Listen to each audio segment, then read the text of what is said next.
Tu repasses par le concept d'illusion et ensuite tu déroules. C'est l'un des derniers cours de philo pour ces élèves de terminale littéraire. La philosophie qui est pour eux une matière très importante avec un coefficient 7 au bac. Si on se loupe à la philo, pour avoir notre bac, c'est très compliqué. C'est le plus gros coefficient qu'on a en fait en littéraire, c'est une matière essentielle. On a 8 heures 9 heures même par semaine de philosophie.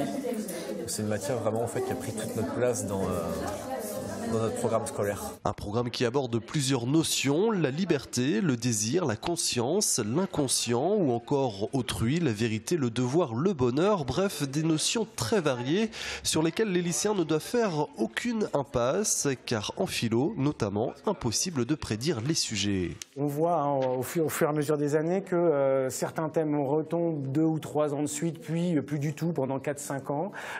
Donc, du coup, c'est quasi impossible.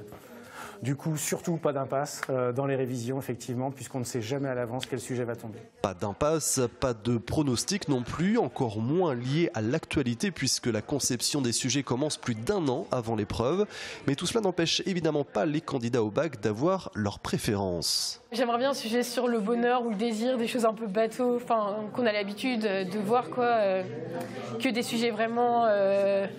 je sais pas, la raison et le réel avec la démonstration, les mathématiques, je trouve ça un peu plus difficile. La conscience, le désir, autrui, c'est des notions qu'on trouve souvent avec d'autres. Après, il faut vraiment expliquer en quoi l'homme est bien le seul animal à pouvoir être libre. Mercredi prochain, les candidats auront le choix entre 3 sujets, 2 dissertations ou une étude de texte. Les terminales littéraires plancheront pendant 4 heures pour cette première épreuve déjà presque décisive.